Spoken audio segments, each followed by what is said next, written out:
Well, hi, Life Group leaders. Thank you for joining in with us today as we discuss perhaps the most recognizable chapter in all of the book of Isaiah. The title to our lesson is God Sends. But as I walk through the passage, to me, I kind of changed the title to this: Isaiah sees, and then God sends. And the reason I want to change that title a little bit is that the sending of God always comes after an encounter with God. There has to be a spiritual work in your life before there comes the surrender of your life in service, okay? And so I'm joined today by we're the three musketeers. Hopefully when we're through, we won't be the three stooges. But I've got my two compatriots today. And before we started this, we just sat around and talked. And it's always amazing to me how when we study a passage, how one person will see this and dwell on this, and another person will see that and dwell on that. And Gary had some thoughts that I didn't even look at when I studied, and Richard has some thoughts on how he's going to tackle the section that I didn't even think about. And so hopefully from this, you'll get the idea of Gary and Richard and me, and maybe you can take some of that as you build your lesson for your students. Now, I mentioned to you Isaiah 6 being the most recognizable chapter. Let me just tell you, every preacher has a sermon on Isaiah 6. It's in the well, maybe 2 or 3 or 4 times. I think over the 35 years of pastoring, I may have preached 10, 12 times. It's one of those sermons or lessons you keep in your back pocket, and if someone calls you and says, hey, I'm in a bind, come preach, you reach and grab Isaiah 6, because every pastor has one, okay? So I'm just going to jump in. The guys will jump in when they're ready, and of course, you'll want to read some of the passage to your students. We're not going to do that today because of time. But I'm going to jump in with verse 1. And let me just tell you up front, I am going to take some liberty at verse 1. When I was in seminary, all of our professors used to scold us, and they would say, don't you ever spiritualize the text. Well, don't call my professors, but I'm going to spiritualize verse 1. And the reason I'm going to do that is because I think it brings to us a really good discussion point you could have with your students. Now, here's where I'm going to spiritualize a little bit. Tradition says that the king and Isaiah were cousins. Now, we don't know that. That's tradition. What we do know, at least we can gather from our verses, is that in the year the king died, Isaiah, perhaps his cousin, saw the Lord. And it seems obvious to me that when the king died, it had a profound effect on Isaiah. Perhaps they were close. Remember last week we talked about Isaiah being comfortable living in the government arena, aristocracy. And so maybe they were a close family. And so what really struck me is this: tragedy hit Isaiah. And it was at a point in his life that when it hit, it helped him have a picture of God. He entered the presence of the Lord. And when he came out of that, he was never the same again. And it caused me to meditate a little bit on my life. And I realized that perhaps the clearest moments when I've seen the Lord or heard the Lord was in the moments when my heart was breaking, or perhaps I was under pressure, and God, being the God of circumstance, in those moments in my life, helped me see the Lord the clearest, felt his presence the greatest. And that could be a great discussion point for you and your students. Now, the word saw that Isaiah writes is not a profound word. It's just a general word. It can be taken literally or figuratively, but it just simply says he has an encounter with the living God. It occurred right after the king died. God showed himself to the prophet. And so if you want to use that as a lead in a great discussion, what are some examples in your life when you've seen the Lord? Okay? Now, let me tell you how I'm teaching this week, and how I'm going to handle my lesson is around questions. I happen to think that the best way to preach and the best way to teach is for the teacher or preacher to ask questions and attempt to answer. And so what I'm going to do is I'm going to build mine around this: who he saw, what he saw, and then how he saw. Okay? Now I want to stop for just a moment, because in our discussion a moment ago, Richard shared how he's going to handle it. And if you're good, why don't you jump in and share with our life group leaders how you're going to handle the text. And I'll pick back up, and then Gary will jump in. Okay? Sure. Tom took the liberty to retitle the message, and I did a little bit too. And the way I'm going to approach it is, in God's sending, we see glimpses of reality. And in my mind, there's four. We get a glimpse into the reality of who God is in the opening verses. Then in verse 5, we get a glimpse into the reality of who we are as Isaiah sees himself, especially in comparison to God. And then we get a glimpse into the reality of God's grace in verses 6 through 7.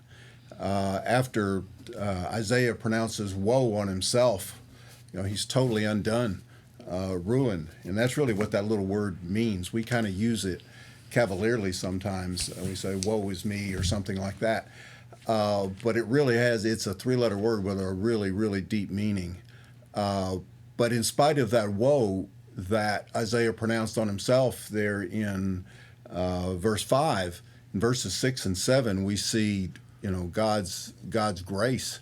God comes to him, and he pronounces forgiveness on Isaiah. He takes away his guilt, and he atones for Isaiah's sin, which is really a reflection of what Christ does for us. That's right. We'll see later on, Isaiah 53 is a preview of Christ.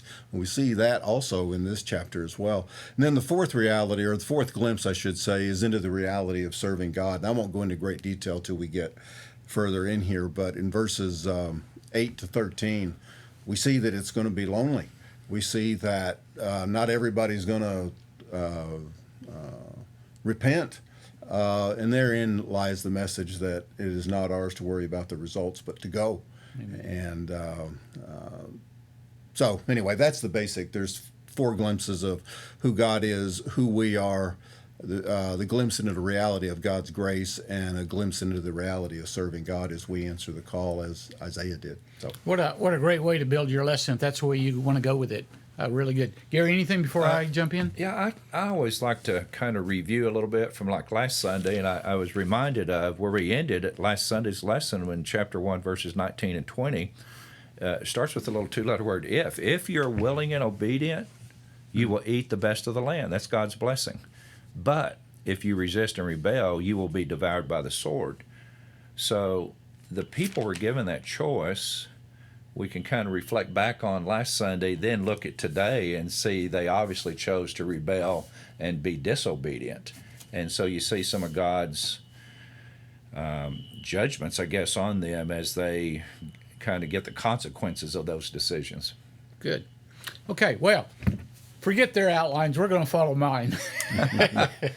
You're in charge. Yeah, I mean this week. Next week it'll be one of you guys. Okay, let me kind of follow how I did it. The first thing I did is I wrote down who he saw, and it's interesting to me that the prophet did not use certain names for God here.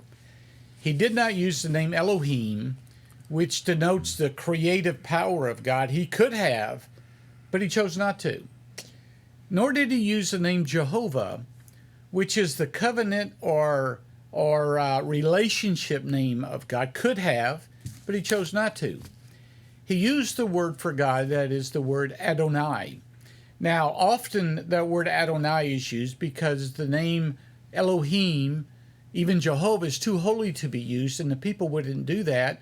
But I think it's more than that. That word Adonai means controller, sovereign, ruler, okay? Because of a major sad event the prophet recognized that in this sadness, perhaps even tragedy, that God is in control. And I think part of our spiritual discipline is this, that when these events hit us, then we have to discipline ourselves and recognize that God is the God of circumstance, that God is indeed in control.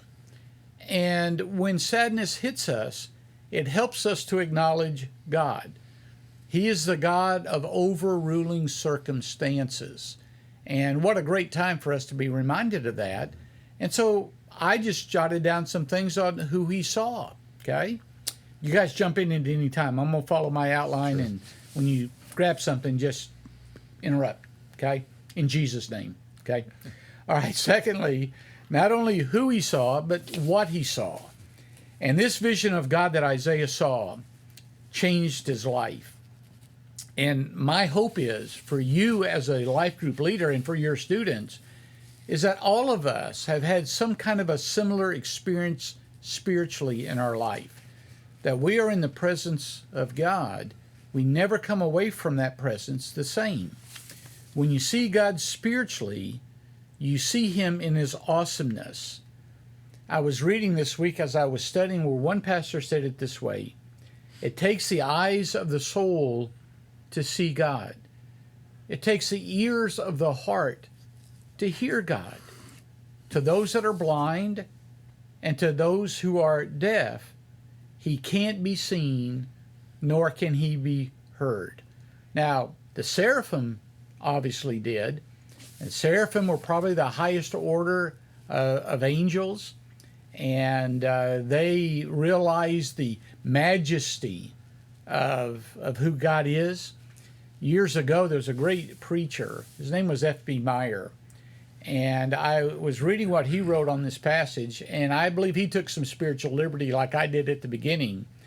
But he said this. He said there's 3 sets of 2 wings that show the contrast between the holiness of God and the sinfulness of man. And then he added this: 2 for meditation, 2 for humility, 2 for service. We can debate that, but it's interesting, isn't it? There's no doubt that the prophet saw God in his sovereignty, saw God in his majesty, saw God in his omnipotence and holiness, and his royalty. And it hit me that if I would slow down maybe just a little bit, I could see more of God. I could hear more from God. And so he saw this awesome, awesome God, okay? Guys, before I go to this last part here, anything you want to add? Anything there? There's a couple things that struck me about it is, the use of the word holy 3 times. Holy, holy, holy. I'm not absolutely certain of this, but I think that is the only time in Scripture where an attribute of God is repeated 3 times like that. And the number 3 is often spoken of as a number of completion or wholeness. So he is completely holy. He is entirely holy. And then just the other thing I would take away from that, it spoke to me, is I think we need to be careful that we don't casually view God. I think as we live in a casual society, and I'm all for that, as a person who used to wear, starched white shirts and blue suits every day, I'm all for the casual part of dressing. But I think that when it comes to worship, we need to be careful that we don't lose sight of this awesomeness of who God is, especially in light of who we are. I like that. Okay, I'm gonna put Gary on the spot because Richard mentioned holy, holy, holy, perhaps a reference to the Trinity, holy in every respect. Gary, before we began, brought out a good point, and Gary, why don't you kind of, if you can think of it real quick, because I really like what you said. Yeah, I noticed in verse 8, God asked the question, who will go for us? Yeah. And us is plural. So I was reminded of creation, Genesis 1, make man in our own image. So I was thinking that's made me think of the Trinity. Amen. So Yeah. one thing I will say, it kind of Richard made me think of it. I was looking at our Lifeway lesson. The translation talks about the Lord of armies, the Lord of armies. In NIV, it's called Lord Almighty.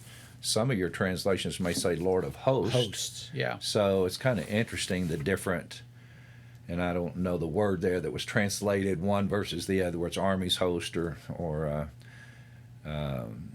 Lord Almighty. But that's something you might want to dig into. Just a thought. That's a good thought. When Richard and Gary brought in this aspect of the Trinity, theologians call that the plural of majesty. Elohim, which is in Genesis 1:1, is plural. And so they call it the plural of majesty, which is a reference to the Trinity or the Trinitarian God. Okay? So you may want to dig on that. I think what Gary just mentioned is well worth digging out. Well, let me go to my last section here, and then we'll kick it around some more, okay? My last point is going to be how he saw. And I wrote down here, you know that after a person is driven, perhaps by circumstance, but driven to look up, then he must always look in. And when he looked in, he really didn't like what he saw. Now, I think he liked what he saw when he looked up. But it's what Richard said earlier. When he looked in, that reality was, gosh, I really don't like what I'm seeing here. And so I made 3 points here. In conviction, he saw his sin, and he saw his countrymen's sin, his nation's sin. And life group leaders, this is a great moment in our nation's history to be really convictionally true with our sin. We should not be comfortable with our sin, of course, but we shouldn't be comfortable with the sin of our nation. And there ought to be a conviction there that, gosh, I just don't really like. I've seen him. I don't like what I see in me. Secondly, in consecration, he saw his salvation. And I think the guys will probably address this in a moment. But the coals on the altar refer to the altar of sacrifice, which is the atonement, where the sacrifice of sin was made. And it's very prophetic, in my opinion. It's the gospel claim for us that this altar where this of atonement, where the sacrifice is made, is seen for us on the cross for believers. You see, anytime a man feels like that he is worthy or righteous, he really hasn't been in the presence of God. You can't come away from being in the presence of God when you see God and when you hear God and feel very good about yourself. You have to rely upon what Richard mentioned earlier, the reality of grace. No man can see God without seeing his unworthiness. And there's a lot of, or at least several biblical illustrations of that. Peter said that, "Depart from me, I'm a sinful man." And so you might want to do a little bit of a Bible search there, okay? So in conviction, he saw his sin. Consecration, he saw his salvation. In his commission, he saw his service. Who will go? Here am I, send me. And so my summary is this. After a person looks up and sees God, and you define what that means for you, then he looks in and he sees sin, and you define that for yourself, then he must look out and see the sad plight of humanity and must respond. And you need to define that for yourself. And notice the commission does not end, even if it's a message of judgment. Our text tells us that people will not listen or understand. Their eyes are dull. Their ears are dim. W.A. Criswell, great former pastor, First Baptist Dallas, said this: keep preaching until everything dries up and the tide runs out. He must keep preaching, though there is nothing he could do to stop the tide from ebbing. And so, guys, why don't you jump in here, and then we'll we'll wrap it up, close it out. Well, I just playing off what Tom just said, and when we talked about earlier, we talked about holy, holy, holy. Yeah. We need to see ourselves as sinful, sinful, sinful. If God is unendingly holy, we are unendingly sinful. But by God's grace, we are saved from our sin. The other thing that I was going to speak to, or I'm going to speak to, is when it comes to getting a glimpse of the reality of God's grace.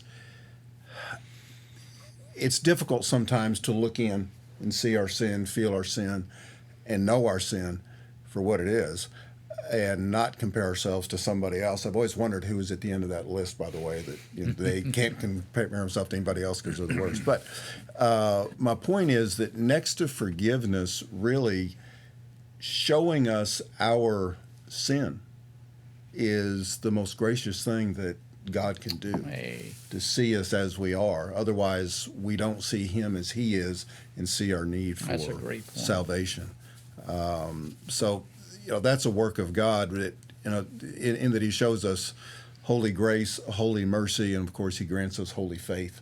Wow. So you look at those three things. I'm not trying to read too much into number 3, but I just think there's a lot there that can be developed. I like that. Gary? I guess was struck by how quickly Isaiah responded to God's question. Wow. Says, who will go for us? And he didn't say, let me think about it or pray about it. He just responded real quick. Wow. Here I am, send me. So it seems obvious that Isaiah knew God had a plan for his life.